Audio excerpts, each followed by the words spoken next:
أعوذ بالله من الشيطان الرجيم بسم الله الرحمن الرحيم تلك الرسل فضلنا بعضهم على بعض إلى آخره۔ اس سے پہلے دوسرے پارے کی تفسیر کا خلاصہ پیش کیا گیا تھا۔ اب تیسرے پارے کی تفسیر کا خلاصہ پیش کیا جا رہا ہے۔ پہلی آیت کے اندر اللہ تبارک و تعالی نے فرمایا کہ اللہ نے بعض رسولوں کو بعض پر فضیلت دی ہے۔ چنانچہ اللہ تبارک و تعالی نے بعض سے کلام فرمایا ہے، جیسے حضرت موسیٰ علیہ السلام سے، اللہ کے نبی صلی اللہ علیہ وسلم سے اللہ نے خود بات کی ہے، اور ان میں سے بعض کو اس نے بدرجہ بلندی عطا کی ہے۔ اس سے مراد نبی پاک صلی اللہ علیہ وسلم ہے، جو سید الانبیاء اور تمام انبیاء میں سب سے افضل ہیں۔ اس کے بعد آیت 255 جو ہے یہ آیت الکرسی ہے۔ اس آیت کا نام آیت الکرسی ہے۔ اس کی بڑی فضیلت احادیث شریفہ کے اندر آئی ہے، جس کے اندر اللہ تبارک و تعالیٰ کے صفات، علو شان اور اللہ کی خصوصیات کو بتلایا گیا ہے۔ اس آیت کریمہ کا ترجمہ یوں ہے: اللہ وہ ہے جس کے سوا کوئی معبود نہیں، جو سدا زندہ ہے، جو پوری کائنات سنبھالے ہوئے ہے، جس کو نہ کبھی اونگ آتی ہے نہ کبھی نیند آتی ہے۔ آسمانوں میں جو کچھ ہے وہ بھی، اور زمین میں جو کچھ ہے وہ بھی، سب اسی کا ہے۔ کون ہے جو اس کے حضور اس کی اجازت کے بغیر کسی کی سفارش کر سکے؟ وہ سارے بندوں کے تمام آگے پیچھے کے حالات سے خوب واقف ہے، اور وہ لوگ اس کے علم کی کوئی بات اپنے علم کے دائرے میں نہیں لا سکتے، سوائے اس بات کے جسے وہ خود چاہیں۔ اس کی کرسی نے سارے آسمانوں اور زمین کو گھیرا ہوا ہے، اور ان دونوں کی نگہبانی سے اسے ذرا بھی بوجھ نہیں ہوتا، اور وہ بڑا عالی مقام صاحب عظمت ہے۔ آیت 256 میں یہ ارشاد ہے کہ دین کے اندر زبردستی نہیں ہے۔ زبردستی کسی کو اسلام قبول کرنے پر مجبور نہیں کرنا چاہیے، اس لیے کہ دین اور اسلام کا تعلق مکمل طور پر دل سے ہے۔ اگر یہ کسی کا دل راضی نہیں اور زبردستی وہ اللہ کا نام لے لے تو وہ اس سے ایمان والا نہیں ہو سکتا۔ آگے نمرود اور حضرت ابراہیم علیہ السلام کے واقعات کا ذکر ہے۔ آیت 258 میں یہ نمرود اور حضرت ابراہیم کے مباحثے کا ذکر ہے، جس میں نمرود کا دعویٰ تھا کہ وہ رب ہے اور زندگی و موت دے سکتا ہے۔ اس پر ابراہیم علیہ السلام نے صرف اتنا کہا کہ میرا رب سورج جو ہے مشرق سے نکالتا ہے، اگر تم رب ہو تو سورج کو مغرب سے نکال کر دکھا دو۔ اس پر وہ لاجواب ہو گیا۔ آیت 259 میں ایک ایسی بستی کا ذکر ہے جو مکمل طور پر تباہ ہو چکی تھی۔ حضرت عزیر علیہ السلام جب وہاں سے گزرے اور اس بستی کا حال دیکھا تو انہیں بڑا تعجب ہوا، اور یہ خیال آیا کہ کاش میں اس کو دیکھ لیتا کہ اللہ تبارک و تعالی کیسے ان لوگوں کو مارنے کے بعد دوبارہ زندہ کریں گے، کاش میں یہ دیکھ لیتا۔ ان کی منشا یہ نہیں تھی کہ انہیں اللہ تبارک و تعالیٰ کی اس صفت پر، یعنی مردوں کو زندہ کرنے پر یقین تھا، لیکن اس لیے کہ بس ایک خواہش تھی کہ دیکھیں اور اس سے ایمان کے اندر تازگی پیدا ہو۔ چنانچہ اللہ تبارک و تعالیٰ نے ایسا کیا کہ فوراً ان کو موت دے دی، اور اس کے بعد 100 سال کے بعد ان کو زندہ کیا۔ تو جب زندہ کیا تو جو ان کے ساتھ کھانے کا سامان تھا وہ بھی ویسے ہی تازہ اور فریش تھا جیسے وہ لے کر آئے تھے، اور ان کے ساتھ میں جو گدھا تھا اس پر سوار ہو کر آئے تھے، اللہ تعالیٰ نے ان کے سامنے ہی اس گدھے کی ہڈیوں کو جوڑا، اس کے چمڑے صحیح کیا، اس کو زندہ کر دیا۔ حضرت عزیر علیہ السلام نے اس طریقے سے دیکھ لیا کہ اللہ کیسے مردوں کو زندہ کرنے پر قادر ہے۔ اس طریقے سے اس سے آگے جو آئے 260 میں وہاں بھی مردوں کو زندہ کرنے کا ہی واقعہ مذکور ہے۔ وہ ابراہیم علیہ السلام کا واقعہ ہے کہ ابراہیم علیہ السلام نے اللہ سے درخواست کیا، اللہ آپ کیسے مردوں کو زندہ کر دیں گے؟ میں جاننا چاہتا ہوں، میں دیکھنا چاہتا ہوں، تاکہ میرا دل اور مطمئن ہو جائے اور زیادہ سے زیادہ آپ پر یقین بڑھ جائے۔ اللہ تبارک تعالیٰ نے ان سے کہا کہ چند پرندوں کو لو آپ اور اسے ذبح کر دو، اور اور اس کے بعد اس کے ٹکڑے ٹکڑے کر کے پہاڑ کے الگ الگ حصے پر جا کر آپ رکھ دو، اور پھر اس کے بعد آپ ان پرندوں کو آواز دو۔ چنانچہ انہوں نے ایسا ہی کیا، اور وہ پرندے سب زندہ ہو کر آ گئے حضرت ابراہیم علیہ السلام کے پاس، اور اس طریقے سے انہوں نے بھی مردوں کو زندہ کرنے کا مشاہدہ کر لیا۔ اس کے بعد تقریباً 13 آیتوں میں صدقے کی فضیلت اور صدقے کے آداب بیان ہوئے ہیں۔ چنانچہ ارشاد ہے کہ جو لوگ اللہ کے راستے میں اپنے مال خرچ کرتے ہیں، ان کی مثال ایسی ہے جیسے ایک دانہ 7 بالیں اگائے اور ہر بالی میں 100 دانے ہوں، اور اللہ جس کے لیے چاہتا ہے کئی گنا اضافہ کر دیتا ہے۔ یعنی اتنا ثواب بڑھا کر اللہ تبارک و تعالیٰ دیتے ہیں، بلکہ بعض لوگوں کو تو اس کے اخلاص کی وجہ سے مزید عطا کرتے ہیں۔ اللہ بہت وسعت والا اور بڑے علم والا ہے۔ آگے اللہ تبارک و تعالیٰ فرماتے ہیں کہ اللہ کے راہ میں خرچ کرنے کا ثواب صرف وہی لوگ پاتے ہیں جو دینے کے بعد، مستحق کو دینے کے بعد تو نہ تو احسان جتلاتے ہیں اور نہ انہیں تکلیف دیتے ہیں۔ من و عزا کا لفظ ہے قرآن کریم کے اندر۔ جو شخص دینے والے پر احسان جتلاتا ہے یا اس کو تکلیف پہنچاتا ہے اپنے بیہیویئر سے، جب لینے آیا تو ایسا ایٹیٹیوڈ دکھایا، ایسا رویہ دکھایا کہ سامنے والے کو تکلیف ہوئی، تو اس کی وجہ سے اللہ نے فرمایا کہ صدقہ ضائع ہو جاتا ہے۔ اس لیے جب ہم کسی کو صدقہ دیں تو فل ریسپیکٹ کے ساتھ، پوری عزت کے ساتھ دیں، خوش دلی کے ساتھ دیں، چہرے پہ مسکراہٹ ہو۔ اسی لیے اللہ کے رسول صلی اللہ علیہ وسلم نے ایک حدیث شریف کے اندر فرمایا کہ عاملین جو تم سے زکوٰۃ وصول کرنے جاتے ہیں، وہ جب تمہارے پاس سے واپس آئیں تو ان کے دل خوش ہو، خوش دلی کے ساتھ واپس آئیں، اور وہ اسی وقت ہوگا جب دینے والے نے ان کا اکرام کیا ہو اور ان کو عزت دی ہو اور خوش دلی کے ساتھ دیا ہو۔ اس کے بعد اللہ تعالیٰ نے فرمایا کہ اس طرح سے خرچ کرنے سے تو بہتر یہی ہے کہ سائل کو صرف بھلی بات کہہ کر واپس کر دو۔ دیا بھی، احسان بھی جتلایا، اس کو 2 بات بھی کہہ دی، ایک کمنٹ بھی کر دیا اس پہ، اللہ فرماتے اس سے صدقہ ضائع ہو گیا تمہارا۔ اس سے بہتر تھا کہ وہ آنے کے بعد تم سے منع کر دیتے کہ بھائی صاحب آج ذرا مجبوری ہے، آپ آئے، بہت بہت شکریہ آپ کا، انشاءاللہ آئندہ خیال رکھیں گے، اور بھی اچھے الفاظ کے ساتھ آپ نے ان کو منع کر دیا، تو اللہ فرماتے یہ اس سے بہتر ہے کہ تم احسان جتلا کر صدقہ دو۔ اسی طریقے سے اللہ نے فرمایا کہ ریا اور احسان جتلانے سے بھی صدقہ ضائع ہو جاتا ہے۔ یعنی کہ ریا یعنی دکھلاوے کے لیے صدقہ کرنا، کہ لوگ مجھے مالدار سمجھیں، سخی سمجھیں، کوئی اس نیت سے اگر صدقہ کرتا ہے تو اس کا بھی صدقہ ضائع ہو جاتا ہے۔ آگے ارشاد ہے کہ اے مومنو، جو تم نے کمایا ہے اور زمین کے پیداوار سے حاصل کیا ہے، اس سے ایک حصہ خرچ کرو، زمین کی بھی زکوٰۃ دو، اور زمین سے جو پیداوار تم نے حاصل کیا ہے اس سے بھی دو، اور جو تم نے مال کمایا اس کی بھی زکوٰۃ دو۔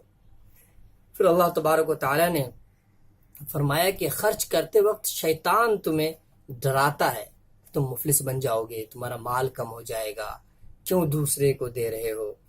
تو اللہ فرماتے ہیں اس لیے اس کی پرواہ نہ کر کے اللہ کے فضل و احسان کا امید رکھ کے خرچ کرو کہ اللہ مجھے بدلہ دیں گے۔ دنیا میں بظاہر اس کا مال کم ہو رہا ہے، لیکن اللہ فرماتے ہیں کہ صدقات کی وجہ سے اللہ تبارک و تعالیٰ یربی صدقات کی وجہ سے تمہارے مال کے اندر اللہ اضافہ کرتے ہیں، اور اگر تم سود کھاتے ہو تو تب تمہارے مال میں محاق آتا ہے اور بے برکتی آتی ہے۔ آگے اللہ تبارک و تعالیٰ نے 269 آیت کے اندر یہ فرمایا کہ اللہ جسے چاہتا ہے دانائی، عقل مندی اور حکمت کی باتیں عطا کرتا ہے، اور یہ تو اللہ کا فضل ہے کہ جس پر چاہے اس کا فضل ہو، اور جس سے یہ دانائی عطا ہو گئی اسے وافر مقدار میں گویا بھلائی مل گئی۔ اور نصیحت تو وہی لوگ حاصل کرتے ہیں جو سمجھ کے مالک ہیں۔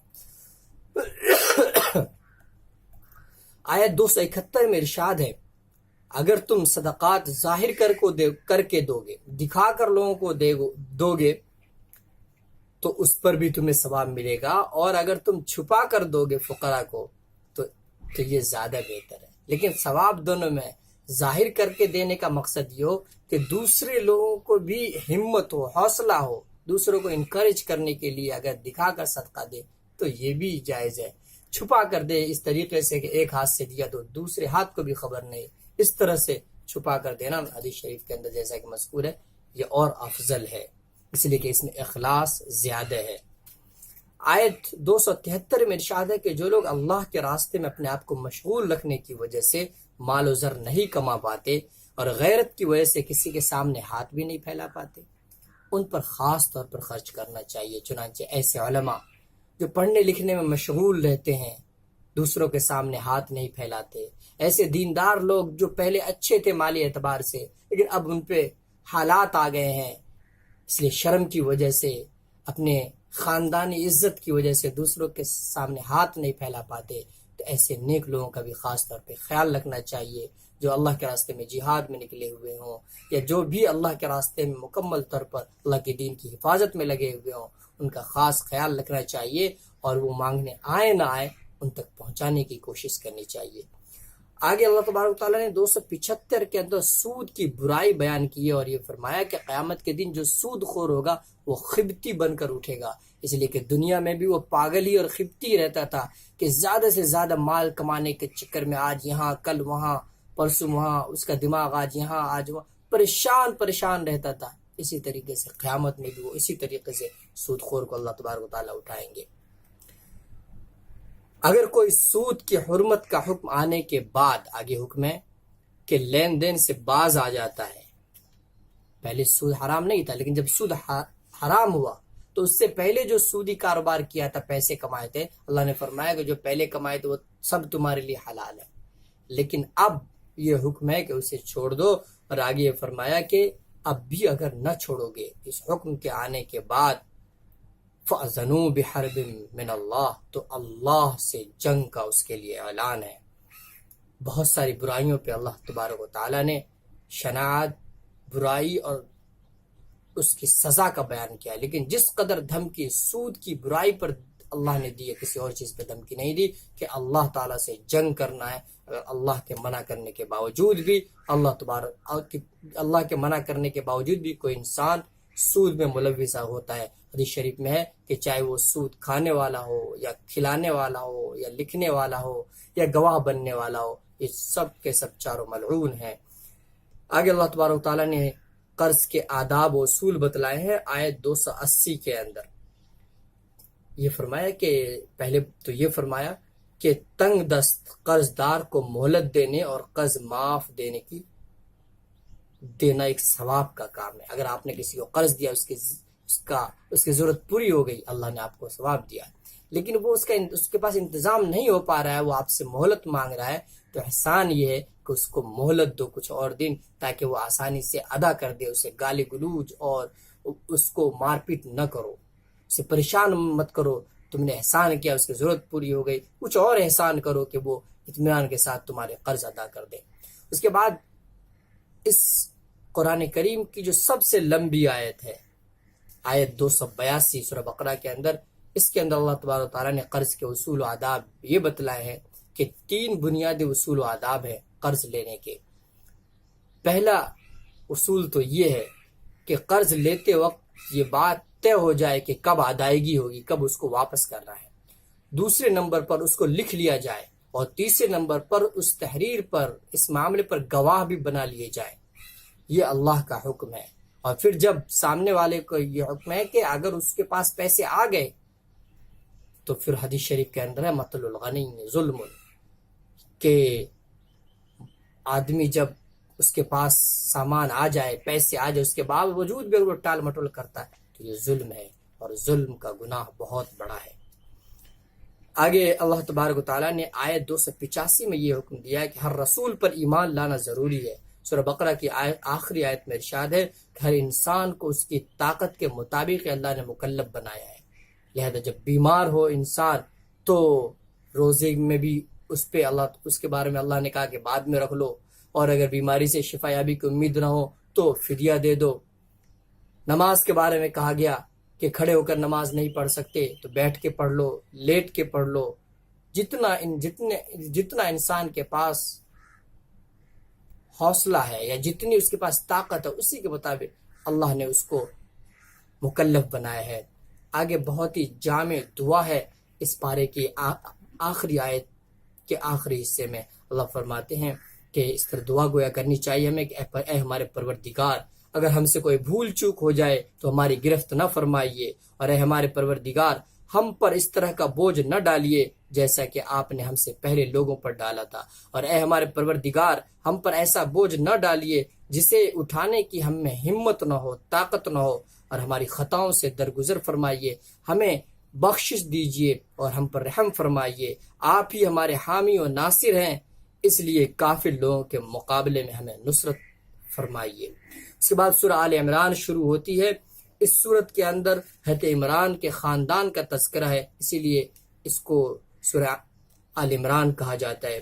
اس سورت میں غزوہ بدر و وحد کا تذکرہ بھی ہے۔ پہلی آیت میں سب سے جو پہلا لفظ ہے وہ الف لام میم ہے، جو حروف مقطعات میں سے ہے۔ آیت 7 تک اللہ کی صفات اور اس کی قدرت کا ذکر ہے، جن میں یہ بھی ذکر کیا گیا ہے کہ تورات، انجیل اور قرآن کریم کی جانب سے نازل کردہ کتابیں ہیں، یہ کتابیں تمام کے تمام اللہ کی طرف سے نازل کردہ ہیں۔ آیت 6 میں ارشاد ہے کہ اللہ ہی ماں کے پیٹ میں جس طرح چاہتا ہے صورتیں بناتا ہے۔ آیت 7 میں ہے کہ قرآن میں 2 طرح کی آیتیں ہیں، ایک ہے محکم اور ایک ہے متشابہات۔ محکم یعنی جس کے معنی واضح ہوں، اور متشابہات وہ ہیں جس کے معنی واضح نہ ہوں۔ تو حکم اس سلسلے میں یہ ہے کہ اگر دونوں کے اندر اختلاف پیدا ہو جائے، یعنی جو محکم آیت ہیں اس سے کوئی اور مفہوم معلوم ہوتا ہو، اور متشابہات سے کوئی اور مفہوم معلوم ہوتا ہو، اس کے مخالف مفہوم معلوم ہوتا ہو، تو متشابہات پہ عمل کیا جائے گا، محکم آیتوں پر عمل کیا جائے گا، اور متشابہات آیتوں کے بارے میں یہ کہا جائے گا اس کی مراد اللہ جانتے ہیں۔ اور یا اگر اس کے 2 معنی ہوں سمجھ میں آتا ہو، ایک معنی تو وہ ہے جو محکم آیتوں کے مطابق ہے، اسلام کے جو مسلمات ہے اس کے مطابق ہے، اور ایک مفہوم اس کا وہ ہے جو اس کے مخالف ہے۔ تو جو مفہوم محکم آیت کے مطابق ہو، دین کے مسلمات کے مطابق ہو، اسی کو مراد لیا جائے گا۔ آیت 13 میں جنگ بدر کا ذکر ہے کہ اللہ نے دشمن کی تعداد زیادہ ہونے کے باوجود مسلمانوں کو فتح دی تھی۔ اس کے بعد آیت 19 میں ہے کہ معتبر دین تو صرف اور صرف اسلام ہے۔ آیت 26 میں ارشاد ہے کہ عزت و ذلت کا مالک اللہ ہے، اللہ جسے چاہتا ہے عزت دیتا ہے اور جسے چاہتا ہے ذلت دیتا ہے۔ یہ آیت اس وقت نازل ہوئی کہ جب غزوہ خندق کے موقع پر اللہ کے رسول صلی اللہ علیہ وسلم نے فرمایا کہ ایران و روم کی خوشخبری گویا ہمیں ملی ہے، تو کافر لوگوں نے مذاق اڑایا کہ اسباب ہے نہ ان کے پاس، نہ ان کی تعداد ہے، اور روم و ایران کو فتح کرنے کی بات کرتے ہیں۔ اس میں اللہ تعالیٰ نے فرمایا کہ اللہ جسے چاہتا ہے عزت دیتا ہے اور جسے چاہتا ہے ذلت دیتا ہے۔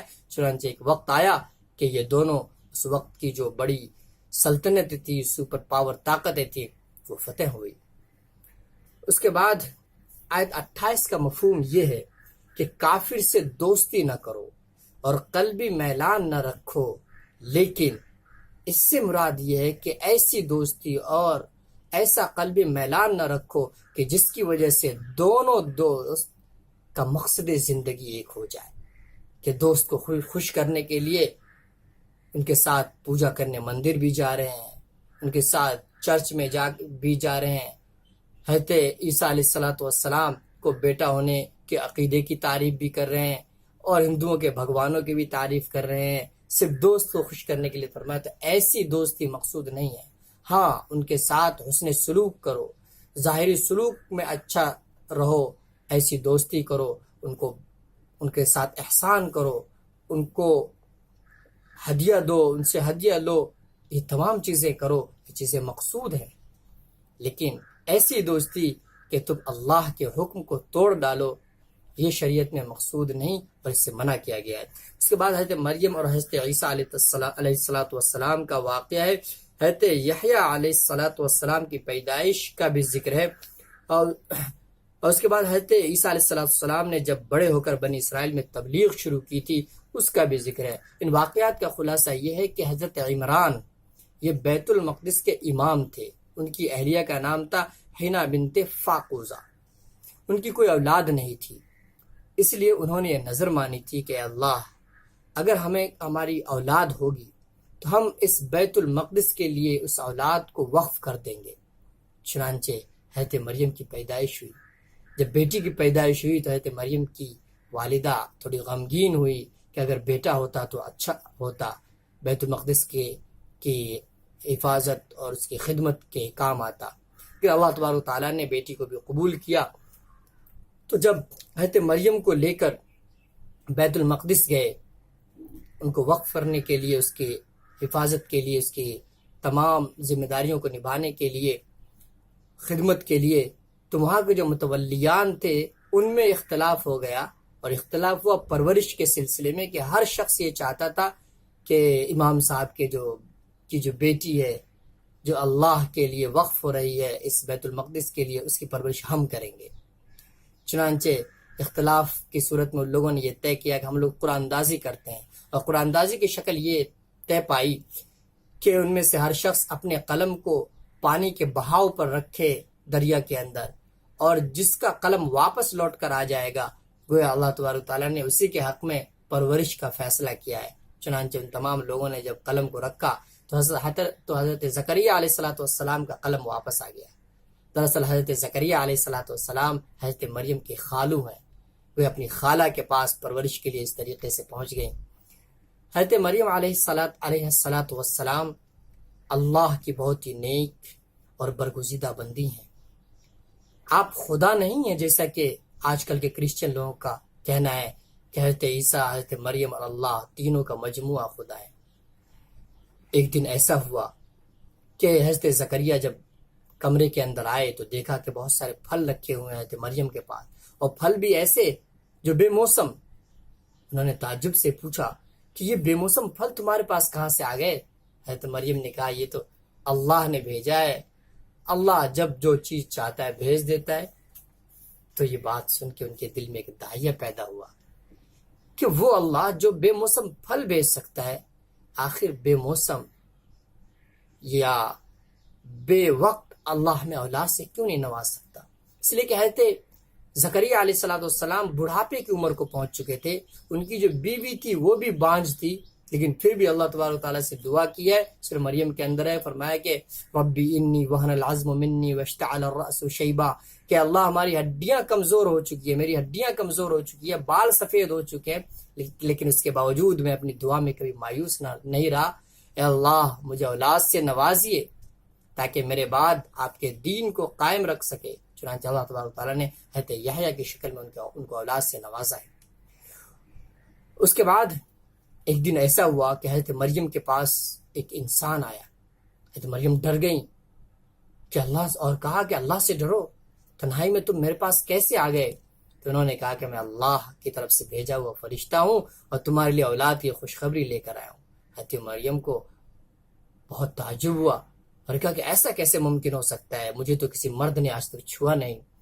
فرشتے نے کہا کہ اللہ کے لیے سب کچھ ممکن ہے، اور پھر آپ کے گربان میں پھونک ماری فرشتے نے اور آپ کو حمل ٹھہر گیا۔ اور اس کے بعد حمل جب ٹھہر گیا تو لوگوں نے الزام لگایا کہ بدکاری کی ہے، اسی لیے بچہ ٹھہر گیا ہے۔ حضرت مریم کو حکم ہوا اور آپ وہاں سے ایک علیحدہ جگہ پہ چلی گئی ہیں۔ اللہ تبارک تعالیٰ نے یہ بھی فرما دیا تھا کہ وہ بچہ جو ہوگا، فرشتے کے ذریعے بتلا دیا تھا، وہ اللہ کا نیک بندہ ہوگا، نبی ہوگا، وہ گود میں ہی بات کرے گا، اور یہی اس بات کی علامت اور دلیل بن جائے گی کہ تم نے کوئی بدکاری نہیں کی ہے۔ چنانچہ ایسا ہی ہوا، جب پیدائش ہو گئی تو لوگوں نے کہا کہ مریم یہ بچہ تو کہاں سے لے کر آئی؟ تو انہوں نے حضرت عیسیٰ کی طرف جو گود میں تھے کی اشارہ کیا ہے، انہوں نے کہا ہے کہ میں اللہ کا بندہ ہوں، میں اس لیے آیا ہوں، یہ میرے مقاصد ہیں۔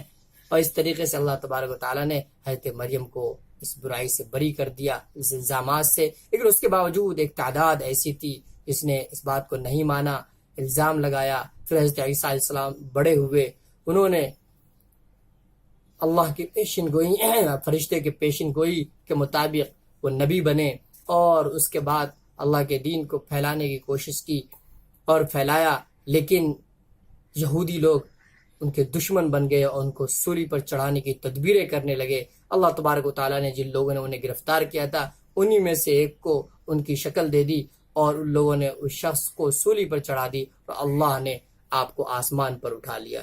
ان تمام چیزوں کا تذکرہ ہے۔ اس کے بعد مباہلے کے بارے میں آیت 60 کے اندر ہے ذکر مباہلہ کیا ہے۔ مباہلہ یہ ہے کہ دو شخص میں سے ہر ایک یہ کہے کہ اگر میں حق پر ہوں اور تو باطل ہے تو اللہ تجھے ہلاک کرے، کہ اگر تم حق پر ہو اور میں باطل پر ہوں تو اللہ مجھے ہلاک کرے، اور اگر میں حق پر ہوں اور تو باطل ہے تو اللہ تجھے ہلاک کرے۔ اس طرح سے دونوں میں سے ہر ایک کہے گا تو اس طریقے سے اللہ تبارک و تعالی جو شخص باطل پہ ہوگا اللہ اسے ہلاک کر دیں گے۔ اصل ہوا یہ تھا کہ شہر نجران کے عیسائیوں کا ایک وفد اللہ کے رسول صلی اللہ علیہ وسلم کی خدمت میں آیا اور وہ لوگ حضرت عیسیٰ علیہ السلام کو خدا کہنے لگے اور اس پر دلیل دینے لگے۔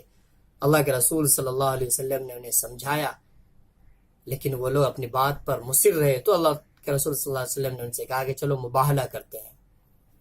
اللہ کے رسول صلی اللہ علیہ وسلم نے اپنے اہل بیت کو جمع بھی فرما لیا لیکن عیسائیوں کا وفد مباہلے سے فرار اختیار کر گیا اور وہ لوگ نہیں آئے۔ اس کے بعد آیت 63 میں ارشاد ہے کہ مسلمانوں یہود و نصارہ سے کہہ دو کہ اہل کتاب ایک ایسی بات کی طرف آ جاؤ جو ہم میں مشترک ہے۔ یعنی ان سے کہا گیا کہ ٹھیک ہے بہت ساری چیزوں میں اختلاف ہے لیکن کم سے کم بنیادی بات پہ تو آ جاؤ، اس بات پر کہ اللہ ایک ہے، اس بات پر کہ بتوں کی عبادت نہیں کرنی چاہیے، اس بات پر کہ لوگوں کے ساتھ احسان کرنا چاہیے، کم سے کم جو مشترک باتیں ہیں اس پر تو آ جاؤ۔ لیکن پھر بھی وہ لوگ آپ کے ساتھ نہیں آئے۔ آیت 73 کا خلاصہ یہ ہے کہ بعض یہودیوں نے مسلمانوں کو اسلام سے برگشتہ کرنے کے لیے طریقہ اختیار کیا کہ وہ لوگ نے یہ طے کیا کہ ہم لوگ اسلام قبول کر لیں گے اور پھر اس کے بعد صبح اسلام قبول کریں گے، شام میں اپنے دین پر آ جائیں گے اور یہ کہیں گے کہ ہم نے اسلام قبول کر کے دیکھ لیا اور سب کچھ سمجھ لیا، یہ اسلام باطل ہے۔ اور اس طریقے سے جو مسلمان سادہ لوح لوگ ہیں انہیں ہم دھوکہ دیں گے اور پھر شام کو یہ گویا کہہ دیں گے کہ حضور صلی اللہ علیہ وسلم کو قریب سے جا کر دیکھ لیا۔ ان کا یہ خیال تھا کہ اس طریقے سے بہت سے لوگ پھر جائیں گے لیکن اللہ تبارک و تعالیٰ نے ان کی تمام تدبیروں کو باطل اور بے مقصد کر دیا اور اللہ تبارک و تعالیٰ نے جن کی قسمت میں ایمان کو رکھا تھا ان لوگوں نے ایمان قبول بھی کیا اور وہ جمے بھی رہے۔ آیت 75 میں ہے کہ کچھ یہودی ایماندار و امانت دار بھی ہیں اور کچھ بے ایمان اور خائن بھی ہیں۔ یعنی ایک اصول قرآن نے ہمیں دیا کہ چاہے وہ کتنا برا ہو، کتنا بڑا ہمارا دشمن ہو، اس کے اندر کوئی اچھی صفت ہے تو اس کو ہمیں بیان بھی کرنا چاہیے۔ آیت 85 میں ارشاد ہے جو کوئی شخص اسلام کے سوا کوئی اور دین اختیار کرنا چاہے گا تو اس کا وہ دین قبول نہیں کیا جائے گا اور آخرت میں وہ ان لوگوں میں شامل ہوگا جو سخت نقصان اٹھانے والوں میں ہوں گے۔ تیسرے پارے کی آخری آیت کا ترجمہ ہے کہ جن لوگوں نے کفر اپنایا اور کافر ہونے کی حالت میں مرے ان میں سے کسی سے پوری زمین بھر کر سونا قبول نہیں کیا جائے گا۔ وہ یہ چاہے گا کہ زمین بھر کر سونا ہم دے کر آخرت کے عذاب سے بچ جائے تو ایسا ممکن نہیں، خواہ وہ اپنی جان چھڑانے کے لیے اس کی پیشکش ہی کیوں نہ کر دے، ان کو تو دردناک عذاب ہو کر رہے گا اور ان کو کسی قسم کے مددگار میسر نہیں آئیں گے۔ اللہ تبارک و تعالی ہمیں قرآن کریم کو سمجھنے اور اس پر عمل کی توفیق عطا فرمائے۔ صدق اللہ العظیم۔